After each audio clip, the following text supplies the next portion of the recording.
Hey guys, it's Kelly here again and welcome back to my channel and welcome to a video that is going to be both art related and book related. So today I have a digital painting of a fan art, I guess, of a character of a book that I'm going to be reviewing in this video. So I think I've never done a review on my channel here before. I'm not very good at book reviews, so please keep in mind this is the very first that I'm doing. English is not my first language, so it's not going to be exactly eloquent, but I will try to let you know what my experience was reading this book, what I liked, what I didn't like, and whether I would recommend it and whom I would recommend it to, because that is also important. And how I do that and ramble on, I'm going to be showing you my process of creating this digital artwork of this character from this particular book. So the book that I'm talking about is called Aurora Rising. It is the first book in a trilogy, I believe. It is a YA sci-fi series called the Aurora Cycle, and the character that I'm doing is called Aurora, and she is one of the main characters. So how this video is going to go is I am going to talk a little bit about the drawing and my drawing process in the beginning. Then I'm going to go into the book and my opinions about it, and then I will finish off with some more talk about the drawing itself. So let's just get into it. So the first thing that I do starting this drawing is I actually sketched out some of the sketches beforehand in my sketchbook. I had a completely different sketch at first, but I didn't like how it ended up, so I sketched out a very small version of what I actually wanted. And at first I was going to do a more cropped kind of portrait of the character, but I switched it up to a full body one. So I start off with the two sketches. I took a picture of them with my phone, and I added in Photoshop. I kind of connected them, and then I started sketching the first sketch layer digitally, and then the second, and after that the line art. So why I did that is because I do like sketching in my sketchbook when I have the chance. Sketching digitally is not always my favorite part, even though it does help me a lot with the proportions, and it helps me fix things a lot easier.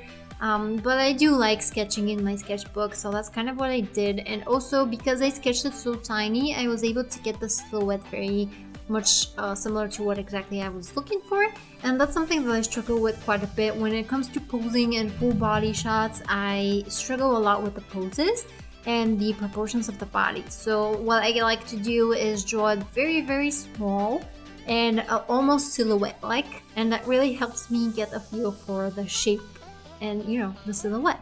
So I did that, but because I made it so small, I couldn't sketch the face and the head because it was just so tiny. So I had to sketch them separately right next to it. So I have one tiny sketch of the full body pose, and then I have a big sketch of the head and the face next to it.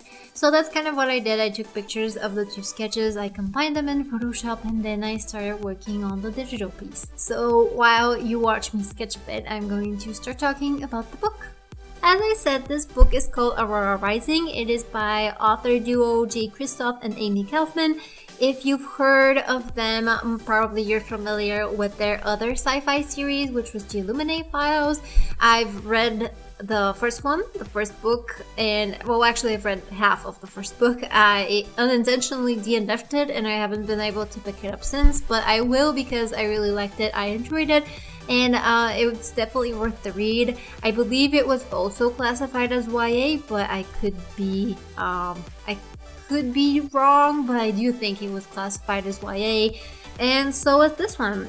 So I will try to keep it kind of vague and try not to include too many spoilers, but I am going to talk a bit about the things that I didn't enjoy or I did enjoy. So it's going to be hard for me to do so without going into some detail. So keep that in mind. If you want it completely spoiler free, probably not the video for you, because I will be going into some detail about some of the events. But other than that, I will try to keep it well, sort of vague and not completely spoil it for other people. So yeah, What the story is about a young girl called Aurora who is supposed to go join a human colony with her dad on an alien planet. She embarks on a colony spaceship, but gets lost. The spaceship gets lost in space, and she wakes up 200 years in the future when a space cadet from the Aurora Space Academy saves her. She is the only survivor of her colony ship, and he kind of finds that ship unintentionally by accident, and she is the only survivor there. He goes in and he rescues her. So the space cadet's name is Tyler, and he is just about to graduate the Space Academy. He is what the Space Academy considers an alpha, which is basically a leader. He is human, and he's also considered the golden boy of the Space Cadet Academy. And when he saves her, he takes her back to have her checked out if she's okay, figure out what's going on with her and how she ended up on that spaceship. In the academy, it's a kind of like a space school where they teach different teens and young adults different sort of space professions. So Tyler is an alpha, or otherwise considered a leader. He is supposed to graduate the academy and be assigned his very own space cadet team, which consists of a few main roles. So he is the alpha. There is also a face, who is basically the diplomat, and for Tyler's team, the diplomat is his twin sister Scarlet. They have an ace, who is the pilot, and that is their childhood friend Kat. They also have the tinker, or the gearhead, who is an alien called Finian, who is very good with technology. And they also have a medic, whose name is Zela. She is also a human, and the tank, who is Callus, or Cow, who is also an alien that kind of resembles a dark-skinned Legolas from what we're told in the book.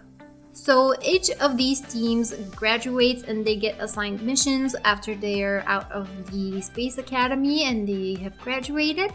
But our friend Tyler missed the assignment, so he gets kind of stuck with the team that I just described, who are kind of the leftovers. Most of them are the people that no other team wanted, so they weren't picked.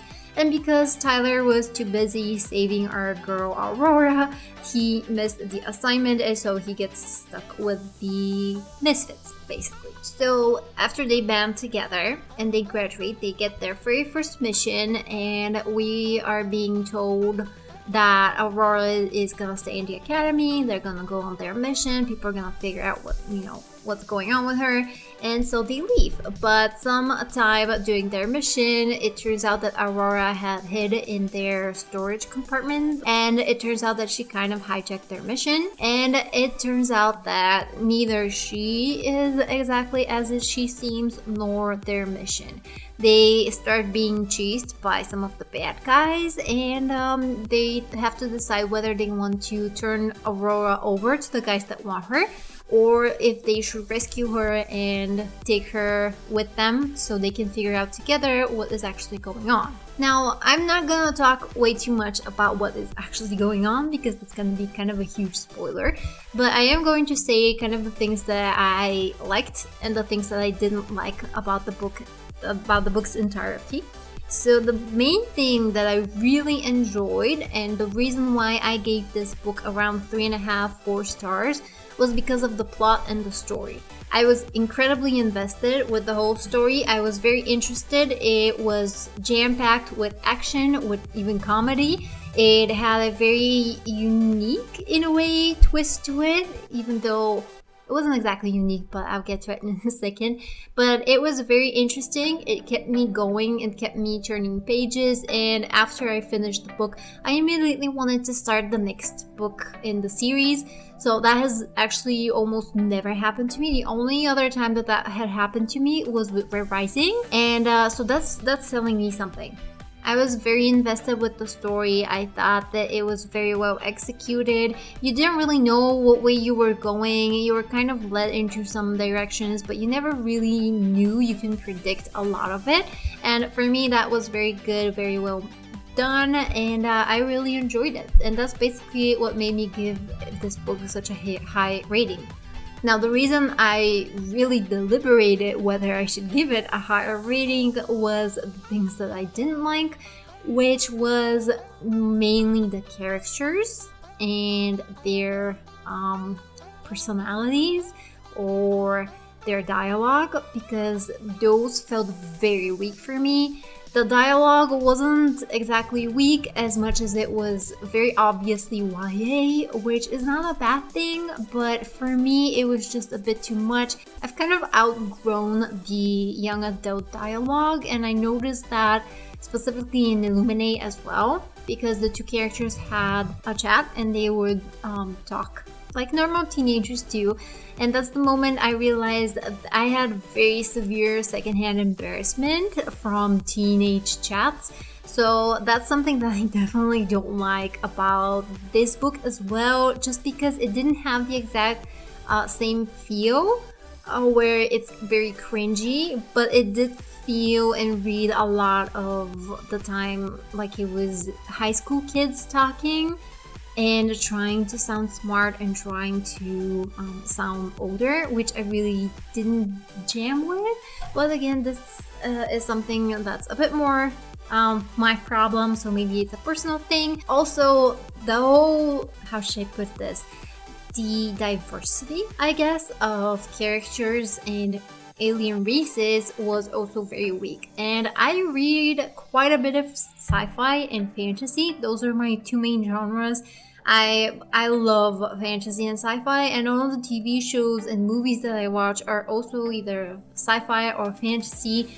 I grew up reading sci-fi and fantasy, so for me, even the space operas and even higher sci-fi and fantasy, if I might call it that. So I know what to expect and what I kind of like in these genres, and there's something that definitely lacks in that department in this book. So if you don't read a lot of sci-fi, this would not bother you at all, I think. But the thing that bothered me quite a bit was with the aliens, because they were severely humanized. And I don't mean that in, maybe I'm not expressing myself correctly, but they were very similar to humans. And for me, when it comes to an alien race, it really has to have something unique to it, and there has to be a reason for that unique thing. For instance, the environment that the race kind of developed from, or maybe some traditions, or just something different. And in this book, there was a similar thing that happened in Nixia, the second book from Scott Rankin, where the aliens were way too human. And I understand that in YA especially, you have to make them relatable, and so that the people who are younger and reading this and don't necessarily have experience reading sci-fi, so they can kind of get it and they can relate a bit more and they can understand. But it just felt, I don't want to say like a cop-out, but kind of like a cop-out, where it just, you don't get the full sci-fi experience, because they're basically humans with different facial features, mostly. So that's something that I wasn't a big fan of. And the other thing is their personalities, the characters' personalities, because we do get a point of view from every single character from the team.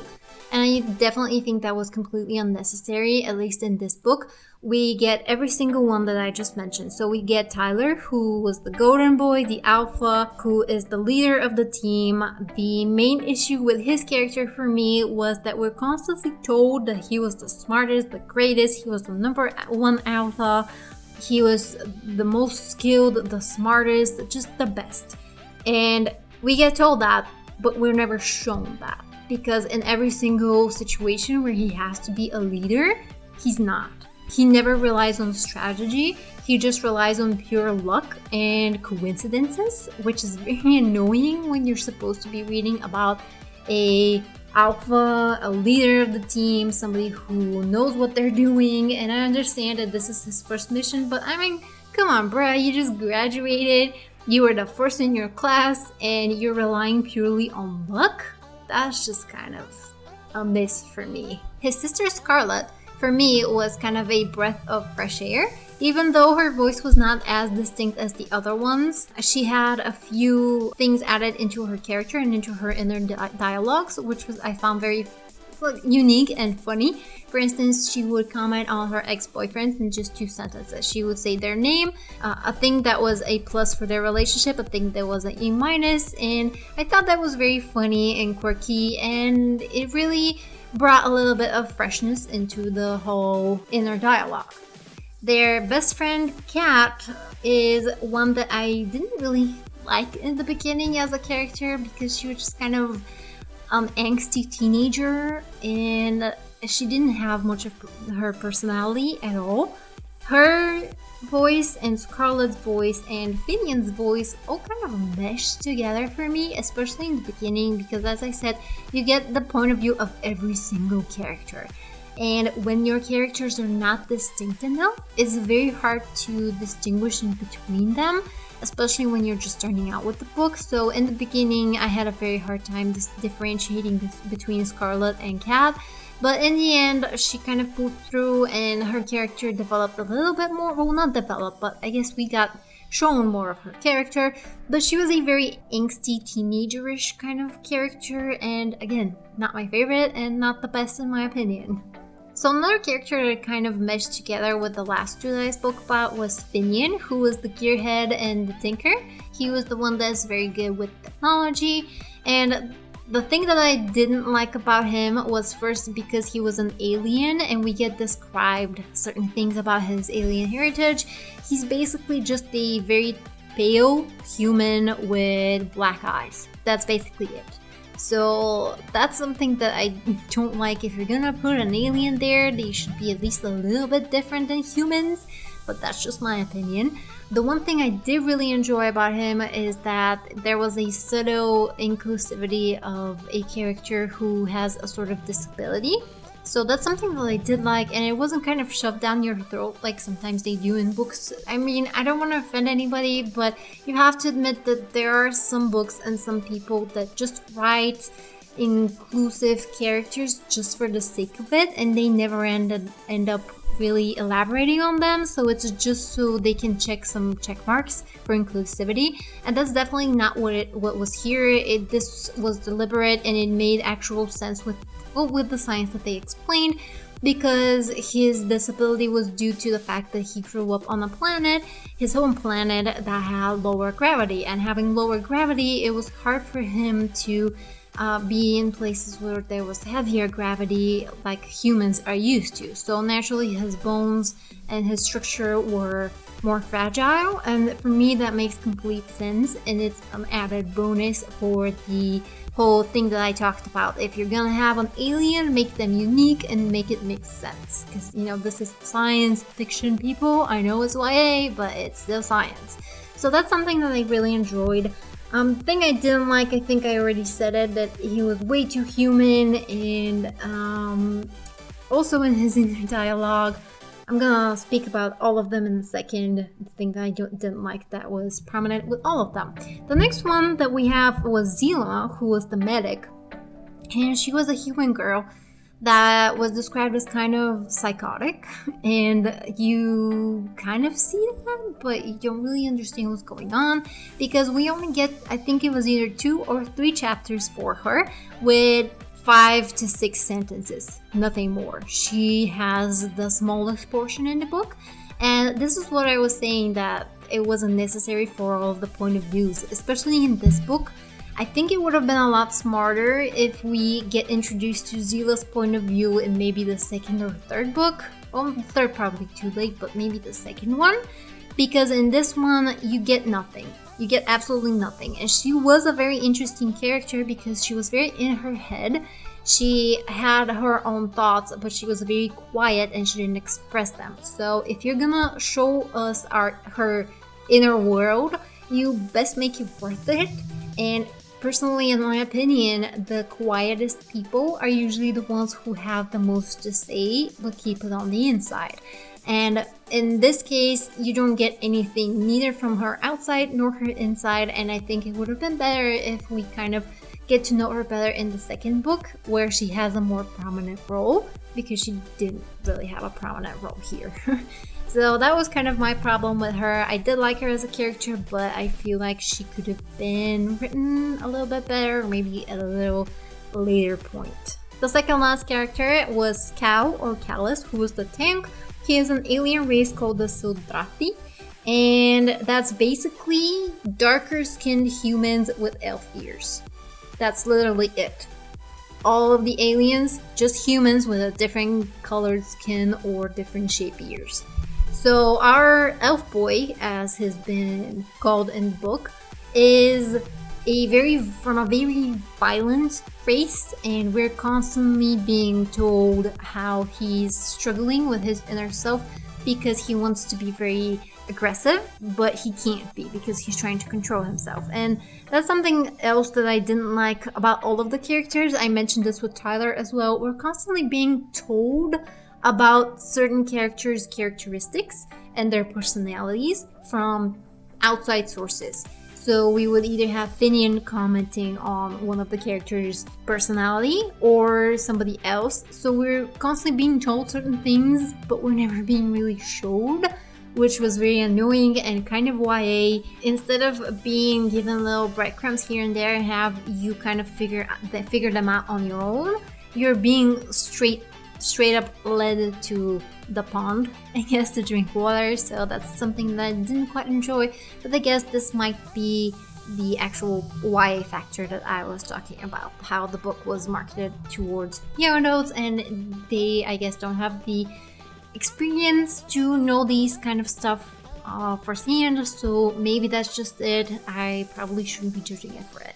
But that was definitely something that I didn't like, how you were just being told certain things and you had to take them as a clean coin and you're not actually being shown that. So the thing with Callus was, as I said, he's supposed to be aggressive and struggling with himself and his violent side, but we don't really see that. And even in situations where he slips and becomes violent, it seems very forced and very easy for him to revert back, which I didn't like.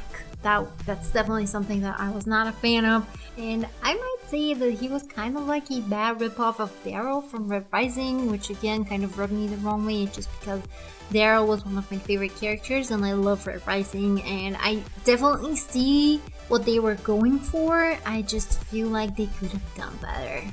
So the last character is actually the one that I'm drawing right now, and that's Ari, or Aurora. And the thing with her is that at first you get a lot from her perspective because it's only her and Tyler in the first couple of chapters, and that's really cool, and I really enjoyed that because you get to really sink into her mental state and how she was when she was back on Earth and how she feels now that she is 200 years in the future.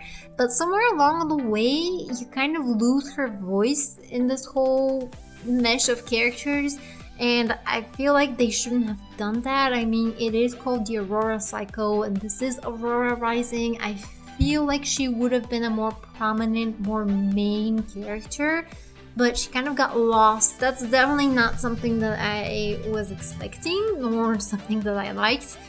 But I do think that maybe in the second or third book, when we discover a little bit more about her and what happened to her, maybe we get more of her character. Either way, in this one, it started off strong, but ended on not a very high note. The other thing that I wasn't happy with was her inner dialogue and her outer one. It felt like two completely different people. It definitely felt like there was a little bit of a disconnect between her inner self and her outer self, and I can't really tell where that came from. Maybe that's just in my head. I don't know, I definitely felt like it was two different people. So that was interesting. The last thing that I'm going to talk about that I didn't quite enjoy was considering all of the characters, and that was that they were all so thirsty. It was insane. I understand that it's supposed to be a YA and you're trying to connect with the angsty, horny teenager, but this was just obsessive. For instance, every single character comments on other people's appearances. Every character commented on every other character's appearance, and I really hated that. That was so unnecessary. Even the aliens, they constantly talk about who's beautiful, whose eyes sparkle, whose dimples are cute, whose hair is luscious, who's tiny but cute. It was just ridiculous. So that's definitely something that rubbed me the wrong way, and I definitely don't think it was necessary.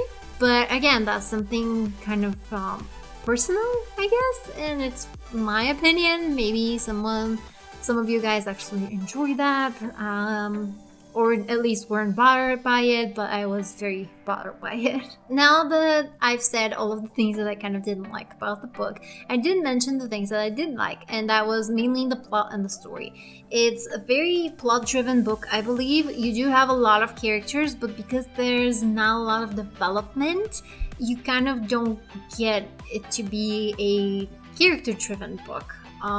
They kind of remain the same from beginning to end. The only difference is that you kind of get used to them and you kind of start knowing more about certain aspects of them. But other than that, they're kind of the same characters, so it's a very plot-driven book. And I personally enjoyed that. I like it when they develop quickly. It was just good pacing and good plot and a good story that kept you guessing. It kept you wanting more. And as I said, after I finished the book, I immediately wanted to start the next one. I didn't, probably should have, but yeah.